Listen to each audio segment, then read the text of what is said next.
Russian civil war मुसलसल 5 साल तक लड़ी जाने वाली एक बेरहम जंग थी। रेड आर्मी की क़यादत व्लादिमीर लेनिन कर रहे थे। शुरू में व्हाइट ने रेड आर्मी की खूब फेंटी लगाई, क्योंकि व्हाइट में पुरानी रशियन एम्पायर की आर्मी के साथ बाकी सब भी ट्रेंड सोल्जर्स थे। जंगी के चलते पूरी सल्तनत आग और बारूद से तबाहाल वीराने में बदल चुकी थी। लियोन ट्रोट्स्की की क़यादत के बगैर रेड आर्मी शायद कभी जीत ही ना पाती। उसके दिल में रहम का एक कतरा तक मौजूद नहीं था। सन 1920 तक कुलचाक की फौजों को शिकस्त हो चुकी थी। कैद खाने में सो रहे आखिरी जार बादशाह निकोलस, उनकी अहलिया अलेक्जेंड्रा और उनके 5 बच्चों और 4 वफादार खादिमों को रात की तारीकी में जगाकर बताया कि हिफाजत की खातिर उन्हें कहीं और मुंतकिल किया जा रहा है। लेकिन तहखाने में ले जाकर अचानक उन्हें फांसी की सजा सुना दी गई और अगले ही लम्हे फायरिंग स्क्वाड ने उन पर गोलियों की बुछाड़ कर दी और लाशों को करीब के जंगल में दफन कर दिया। 1924 में लेनिन की मौत ने जोसेफ स्टालिन के इख्तिदार में आने की राह हमवार कर दी। स्टालिन की आमिराना हुकूमत लेनिन से भी ज्यादा भयानक थी, जिसमें खून की होली खेली गई।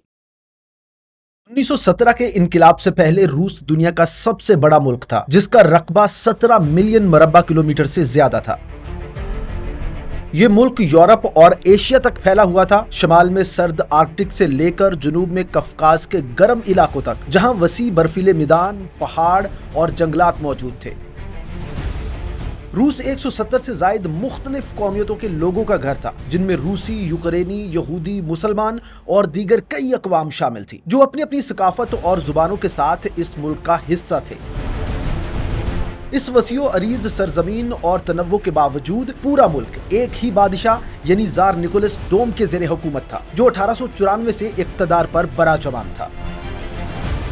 निकोलस दोम रोमानोव खानदान का आखिरी हुक्मरान था और इस खानदान ने 300 साल से जायद अरसे तक रूस पर हुक्मरानी की। उस दौर में रूस का बादशाह एक खुद मुख्तार हुक्मरान होता था, जिसे जार कहा जाता था। तमाम ताकत जार के हाथ में होती थी और अवाम के लिए सियासी आज़ादी तकरीबन ना होने के बराबर थी। निकोलस दोम के दौर में ज्यादातर रूसी गुर्बत में जिंदगी गुजार रहे थे। ज्यादातर लोग किसान थे जो खेतों में काम करते थे और तालीम या बुनियादी हकूक तक रसाई नहीं रखते थे। शहरों में सनती मजदूर भी सख्त हालात का सामना कर रहे थे, जहां लंबे अवकात, कम उजरत और गैर महफूज माहौल उनकी मुश्किलात में इजाफा कर रहे थे। वक्त गुजरने के साथ निकोलस दोम की हुक्मरानी से अवाम में मायूसी बढ़ती गई। खास तौर पर 1904 की रूस जापान जंग में शिकस्त और 1914 से 1917 के दौरान पहली जंग अजीम की तबाहकारियों के बाद अवामी नाराजगी में तबाहकुन इजाफा हुआ था। जार मोनार्क निकोलस दोम की अवाम में पजीराई जमीन बोस होते ही उसकी सल्तनत एक ऐसी खाना जंगी का शिकार हुई जिसने तारीख का रुख ही बदल कर रख दिया। ये एक कौम के मुस्तकबिल की जंग बन गई थी, जहां बोल्शेविक पार्टी रूस को एक कम्युनिस्ट स्टेट में तब्दील करने की कोशिश कर रही थी, जबकि व्हाइट आर्मी के नाम से एक इत्तेहाद पुराने निजाम को बहाल करने की जद्दोजहद में मसरूफ था। लेकिन इस खूनरेज तसादुम के असल फातेह कौन ठहरे, और ये जंग जिसने रूस की बर्फीली जमीन को खून से सुर्ख रंग दिया, कैसे सोवियत यूनियन के कयाम का बाइस बनी। अगले चंद मिनटों में हम रशियन सिविल वॉर की मुकम्मल कहानी जानेंगे, इसके हीरोज, इसके विलन और वो चुका देने वाले नताइज जो आज भी रूस में हुक्मरानी के असूल तय करते हैं। तो मेरे साथ रहें, क्योंकि ये एक ऐसी कहानी है जिसे आप हरगिज मिस नहीं करना चाहेंगे।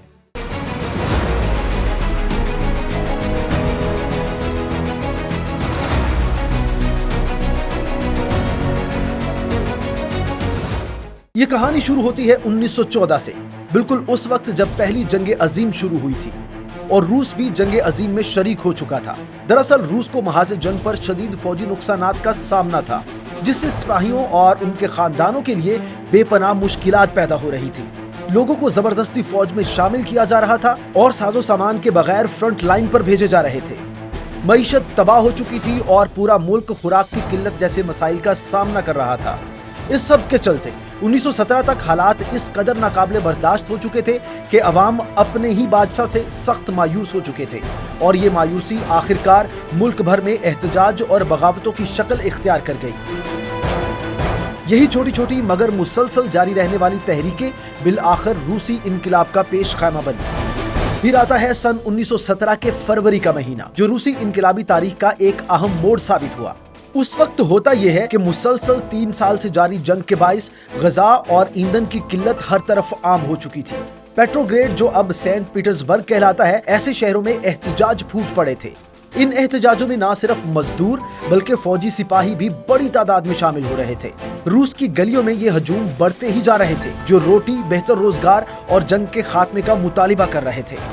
احتجاج روز بروز بڑھتا گیا اور حالات کشیدہ ہوتے گئے۔ زار کی فوجی قیادت مظاہرین پر قابو پانے میں ناکام ہو رہی تھی، حتیٰ کہ جن فوجیوں کو مظاہرین کو دبانے کے لیے بھیجا جاتا وہ خود ان کے ساتھ احتجاج میں شامل ہو جاتے۔ آخرکار 15 مارچ 1917 کو زار نکولس دوم نے حالات کی نزاکت کو دیکھتے ہوئے استعفیٰ دے دیا اور اس کے ساتھ ہی رومانوف خاندان کی 300 سالہ بادشاہت کا اقتدار غروب ہو گیا۔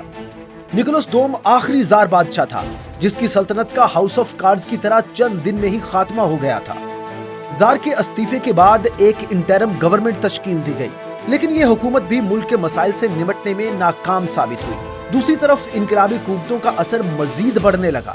ولادیمیر لینن اور ان کے ساتھی لیون ٹروٹسکی کی قیادت میں بولشفک پارٹی نے عبوری حکومت کو اکھاڑ پھینکنے اور سوشلسٹ ریاست قائم کرنے کا عزم کر رکھا تھا۔ ان کا ماننا تھا کہ روس کے مسائل کا حل صرف انقلابی تبدیلی میں ہی چھپا ہوا ہے۔ وہیں دوسری جانب اس سب کو دیکھتے ہوئے وائٹ آرمی کے نام سے ایک اور اتحاد کی تشکیل کا آغاز ہو چکا تھا، جو بولشفک کے خلاف مختلف مخالف گروپوں پر مشتمل ایک اتحاد تھا۔ ان میں شاہ پرست جو زار کو واپس تخت پر دیکھنا چاہتے تھے، فوجی افسران، قدامت پسند اور پرانی سلطنت کے بیوروکریٹس شامل تھے۔ وائٹ آرمی بولشفک حکمرانی کی مخالف تھی، لیکن ان کے پاس جیت کے بعد ملک کو چلانے کا کوئی متحدہ نظریہ یا مضبوط قیادت نہیں تھی، اور یہی چیز آگے چل کر ان کی شکست کی سب سے بڑی وجہ بھی ثابت ہوئی۔ اس طرح ریڈ یعنی بولشفک اور وائٹ یعنی اینٹی بولشفک کے درمیان اقتدار کا تنازع ایک طویل خانہ جنگی کی شکل اختیار کر گیا۔ رشین سول وار صرف اقتدار کی جنگ نہیں تھی بلکہ نظریات کی جنگ بھی تھی۔ بولشفک لیڈر لینن نے یہ وعدہ کیا تھا کہ وہ نہ صرف روس کو ورلڈ وار 1 سے باہر نکالیں گے بلکہ کسانوں کو زمین دیں گے اور مزدوروں کو کارخانوں پر ملکیتی حصے دار بنائیں گے۔ عوام کو تحریک دینے اور انقلابی جذبات ابھارنے میں لینن کی شعلہ بیانی بولشفک کی کامیابی کا ایک بڑا سبب بن رہی تھی۔ ریڈ اور وائٹ کی قیادت میں بھی بہت نمایاں فرق تھا۔ لینن ایک ماہر اسٹریٹجسٹ تھا، وہ لوگوں کو اپنے مقصد کے ساتھ جوڑنے میں انتہا کی مہارت رکھتا تھا۔ لینن کی قیادت نے مزدوروں اور کسانوں کے دل کو لگتی بات کی تھی، جو پہلے ہی پرانے نظام سے تنگ آ چکے تھے۔ لینن کے قریب ترین ساتھی لیون ٹروٹسکی نے ریڈ آرمی کو منظم کرنے میں کلیدی کردار ادا کیا۔ جنگ کے پبلک کمشنر کے طور پر ٹروٹسکی نے ایک منتشر انقلابی گروہ کو ایک طاقتور جنگی فورس میں تبدیل کر دیا۔ وہ اپنی جنگی حکمت عملی اور سپاہیوں میں وفاداری پیدا کرنے کی صلاحیت کے لیے مشہور ہو چکا تھا، جبکہ اس کے برعکس وائٹ آرمی اندرونی تقسیم کا شکار تھی۔ ایڈمرل کولچاک، جنرل ڈینیکن اور جنرل یودینیچ جیسے لیڈرز اپنے اپنے مختلف نظریات رکھتے تھے، جس سے وائٹ آرمی کے اندر ہی ایک طرح کا مقابلہ چل رہا تھا۔ وائٹ آرمی کو عوامی حمایت بھی حاصل نہیں تھی، کیونکہ وہ پرانے شاہی نظام کی ہی نمائندہ سمجھی جاتی تھی، جو روسی عوام کو صدیوں سے دبائے ہوئے تھے، اور یہی نظریاتی تقسیم خانہ جنگی کی شدت اور خون ریزی کو بڑھاوا دے رہی تھی۔ اور پھر آتا ہے 1917 کا اکتوبر، جب روسی انقلاب کو پہلی بڑی کامیابی حاصل ہوئی۔ یہ واقعہ 25 اکتوبر 1917 کو سینٹ پیٹرز برگ میں پیش آیا، جو انقلابی سرگرمیوں کا مرکز تھا۔ بولشفیکوں نے لینن کی قیادت میں عبوری حکومت سے اقتدار چھیننے کا منصوبہ بنا لیا تھا۔ اسی رات لینن اور ان کے ساتھی، جن میں لیون ٹروٹسکی بھی شامل تھے، انہوں نے ایک منظم بغاوت شروع کر دی۔ مسلح بولشفک سپاہیوں، ملاحوں اور مزدوروں نے اہم سرکاری عمارتوں پر قبضہ کر لیا، جن میں ونٹر پیلس بھی شامل تھا، جو عبوری حکومت کا ہیڈ کوارٹر تھا۔ عبوری حکومت، جس کی قیادت الیگزینڈر کرینسکی کر رہے تھے، نہ تو تیار تھی اور نہ ہی اسے فوج کی حمایت حاصل تھی۔ بولشویکوں نے چند گھنٹوں میں ہی سینٹ پیٹرز برگ کا کنٹرول سنبھال لیا۔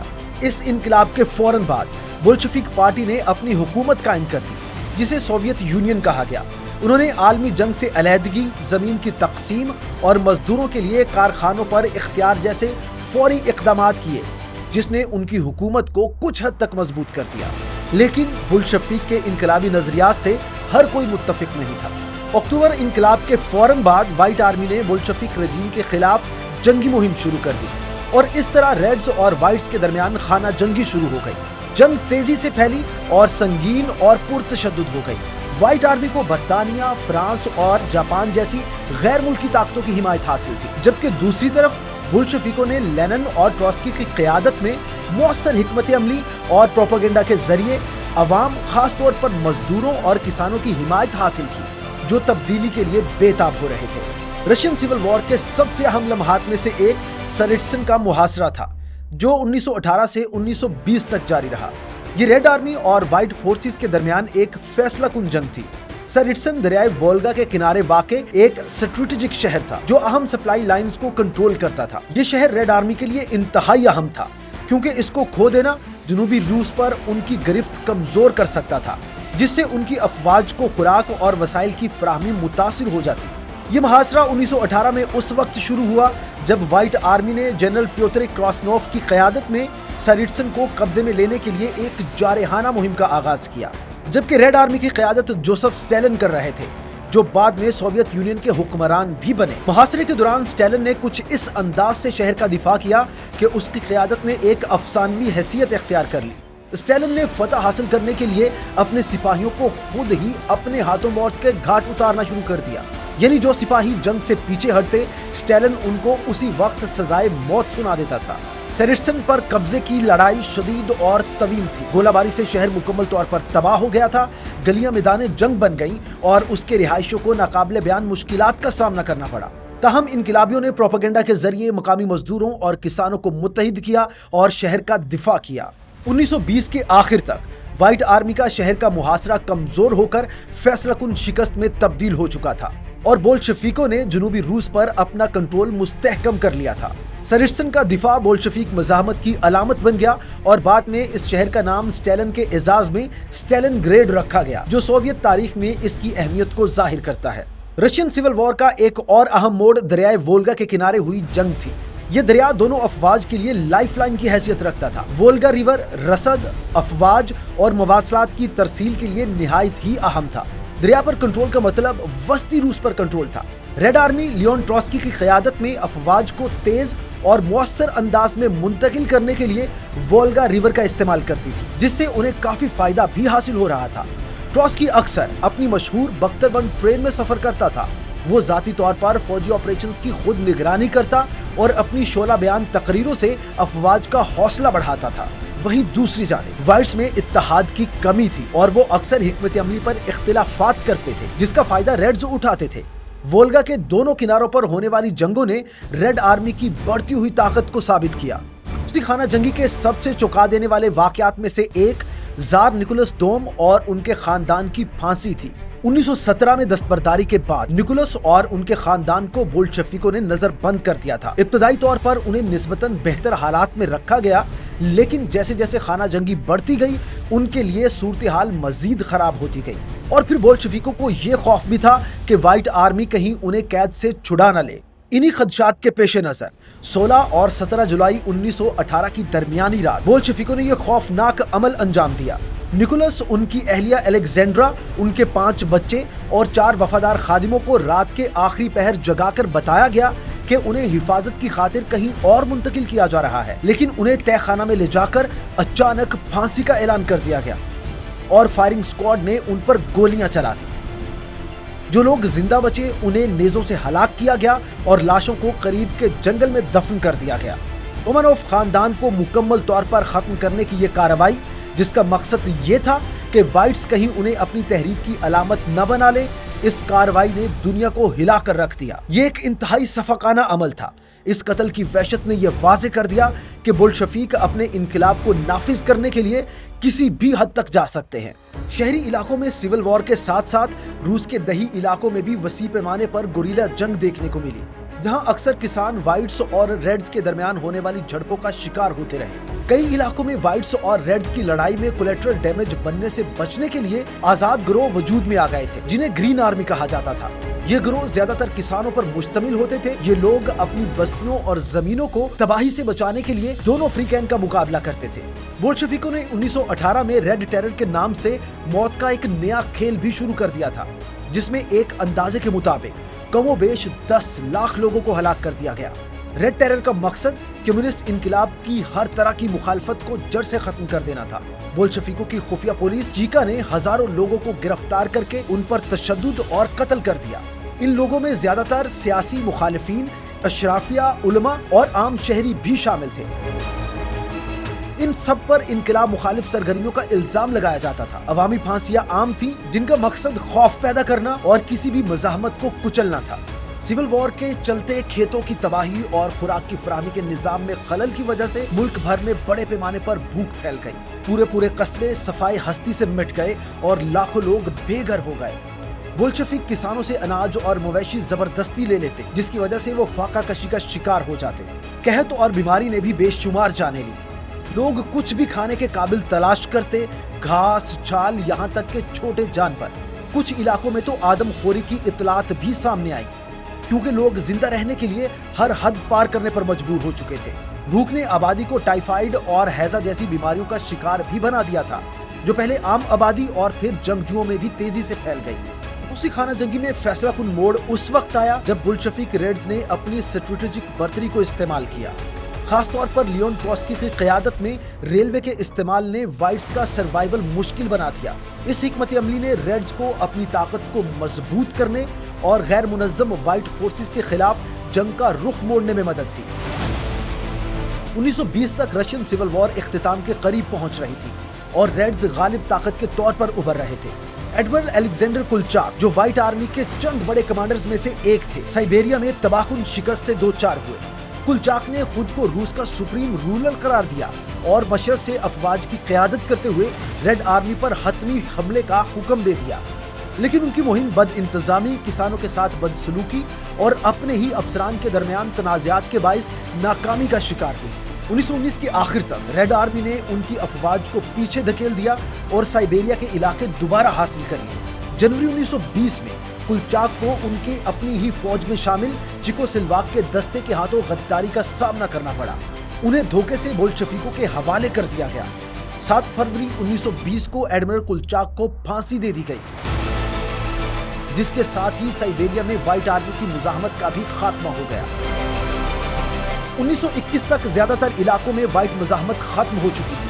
जनरल प्यूटर वॉर्गनेल, जो क्रीमिया में बची खुची व्हाइट आर्मी की क़यादत कर रहे थे, उन्होंने 1920 में एक आखिरी कोशिश के तौर पर जारहाना मुहिम का आगाज किया, लेकिन आखिरकार वो भी रेड्स के हाथों शिकस्त खा गए। वॉर्गनेल और उनकी अफवाज नवंबर 1920 में कुस्तुनतुनिया यानी आज के इस्तांबुल की तरफ फरार हो गए, जिससे बोल्शेविकों के खिलाफ आखिरी बड़ी फौजी मज़ाहमत का भी खात्मा हो गया।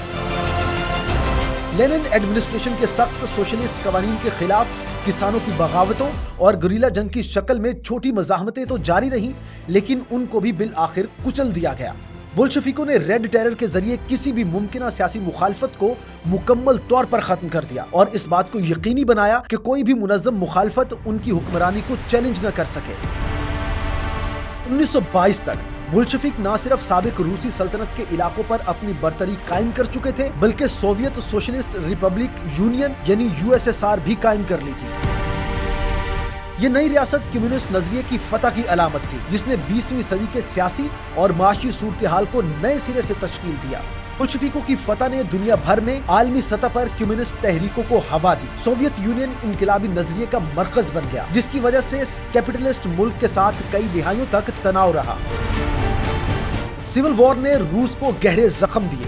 अंदाजा लगाया जाता है कि 1922 तक मजमूई तौर पर तकरीबन 10 मिलियन यानी 1 करोड़ जाने जाया हुई, जिनमें से ज्यादातर लोग मैदान जंग की बजाय कहत और बीमारी की नजर हुए। जंग तो खत्म हो गई, लेकिन एक मौत का सा सकूत पीछे छोड़ गई।